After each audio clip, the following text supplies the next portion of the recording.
Hello and welcome to Chapter 8. We're going to talk about lists in this chapter.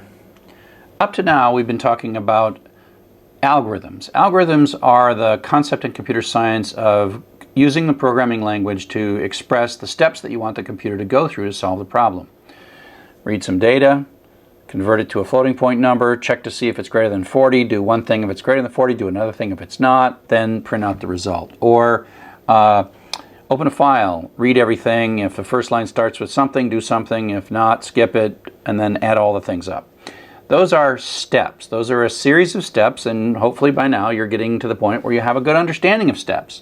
But there's a whole other side of computer programming, and we call it data structures. And data structures is not the steps, but instead clever ways that you lay out the data, and clever ways that you make sure that the data does what you want it to do.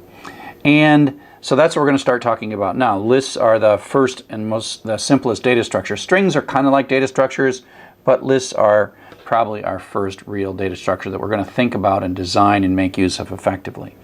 But before we talk about what is a collection, we should talk about what is not a collection. So we're familiar with what a variable is. We know that a variable is a little piece of memory that's got a label on it. And then an assignment statement, sticks a 2 into X, and then and then 2 is in this little cupboard, and then it goes to the next line, and then 4 goes into X, and so the 2 goes away and the 4 is there. Now, a key thing is you can't have more than one variable at any given moment, right? And more than one value in a variable. So when we move to collections, collections are more like suitcases. We can put lots of things in them. We have ways of organizing them, and as we go through lists and dictionaries and tuples, we'll see how there are different ways to organize them. And as a matter of fact, we've been talking about lists for a while. Every time we use one of these square bracket syntaxes in earlier programs, we've been working with lists. And so this is technically a 3-item list with 3 strings, got commas here. Joseph is one string, Glenn and Sally are another string. And here's another one that is another thing. And the list is basically, it's a list constant, and it's being assigned into a variable. So this friends variable has 3 things in it. So that's different than what we've been talking about before. So these bracket structures with square brackets are those lists. And so the print is just a print with parentheses to get the print to work. But 12476 is a 3-item integer list. Red, yellow, and blue is a 3-item string list. But it doesn't all have to be integers or strings. Python can handle different things and different kinds of data in different positions in the list. So red, 2498.6, a 3-item list with a string, an integer, and a floating point number. And while we're not going to use this too much for now, this outer list is a 3-item list, and the second item is another list. So this is kind of alluding toward what we'll do when we start talking about data structures, and that is we have a structure and then we have another structure inside of it, and sometimes this can get quite complex. And we're doing this for a reason. This here has no reason, just to show you that it's possible that lists can be made up of lots of things, including other lists. And of course there is also the notion of the empty list. And like I said, I have had to be able to tell you about lists all along. We use them in for loops. We can put lots of things here. We can put file handle here, we can go through the file, we can put a string there, we can go through the characters in the string, and in a list. And the iteration variable then goes through the successive elements of the list, and that's why this prints off Y4, 3, 2, 1, and then the loop is done and it prints out blast off. So we've been using them, and we've been actually iterating through lists with for statements all along. So the for statement has been something we use with lists, and when you just need to go iterate through the list and go through every item in order, the for is a great way to do that. So friend is our iteration variable, friends is our list variable, and so that says friend is going to successfully take on the value Joseph, Glenn, and Sally and print out, Happy New Year, Joseph, Glenn, and Sally. It runs 3 times, once for each of the values, and the iteration variable advances. Now, I do want to make it really clear that the choice of friends and friend singular and plural is arbitrary and capricious. It happens to be convenient and intuitive that the iteration variable is 1 and the list variable is more than 1. But Python has no idea about singular and plural. As a matter of fact, Python would care. It would be totally equivalent for Python to do the same thing, to have the list variable be z and the iteration variable be x. X will take on the successive values of these 3 things. Now, Am I being nice to you by calling this list friends and this iteration variable friend? I am, but I also don't want it to confuse you if you're just a beginning developer. So, just like strings, we can sort of look within lists. Part of the thing is when you put more than one thing in a data structure, you need to get them out. And so lists have positions, they maintain order, and so the first thing in the list is the sub-0 position, sub-1, sub-2. Just like strings, they're zero-based, just like European elevators, they're zero-based. So if we take a look and we say, oh, friend sub-1, that's how I read that, the little square brackets, when you take a variable here and you say friend sub-1. Remember, singular and plural don't matter.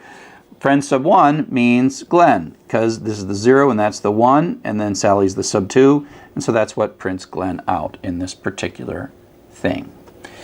Now, lists are mutable. Mutable is another word for changeable. They can be changed, meaning that a list has three things. You can change the thing right in the middle if you want. To take a look at what's not mutable, strings are not mutable. So if I take a look at assigning banana into fruit, well, fruit sub-0 is a capital letter B. Could we imagine for the moment that we could change fruit sub-0 to lowercase b? Well, the syntax would be how you would do it if you could do it, but it turns out that strings are not mutable, meaning they're not changeable once you create them. And that's why when we do things like lowercase or uppercase, we take a look at the fruit and we say, give me a lowercase copy of that, and then we take the return value from this and we store that in x, and that's how x becomes a lowercase banana. But fruit is still the original one, so fruit has not changed.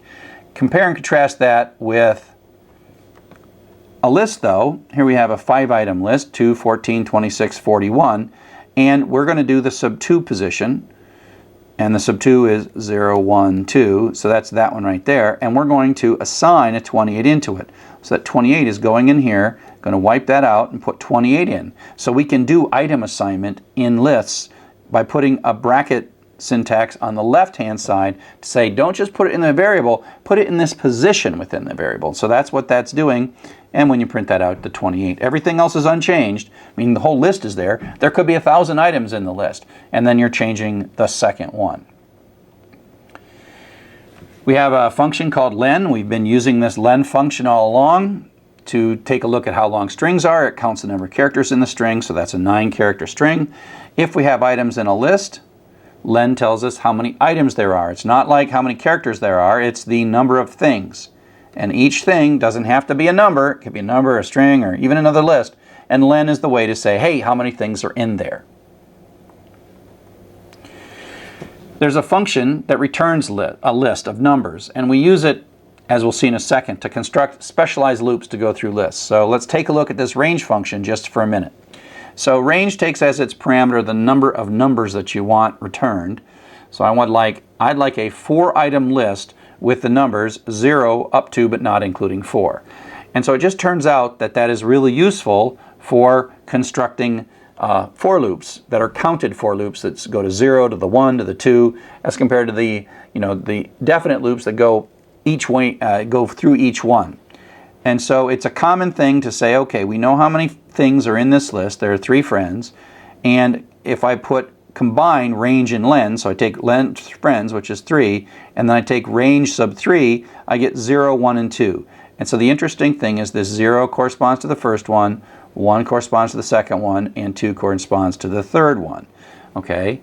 And so we'll use this to construct loops, especially when we need to go through an array and remember what position we're at. And so here's just an example of 2 different loops. This is a for loop that's just going to go through whatever's in this list. So friend is just going to take on the successive values, and so it's going to print out these 3 things just as you would expect.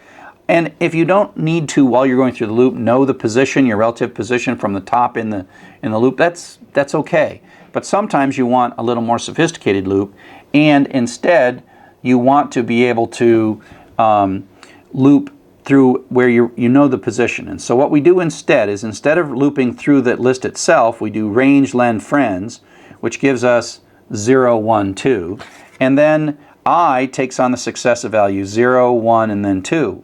So this loop is going to run 4 times, and I is 0 the first time. And we might even just look up the value inside that sub-zero value, so we get Joseph the first time, so prints out Happy New Year Joseph, goes and I becomes 1 now, and so it gives us Glenn, and that prints out, and away you go. So if you look at these two loops, they really do the exact same thing.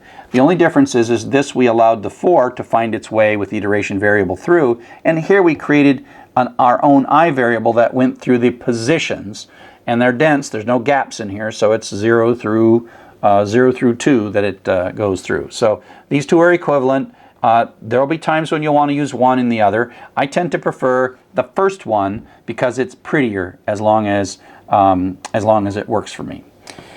So that gets us started with loops. We'll be back in just a bit.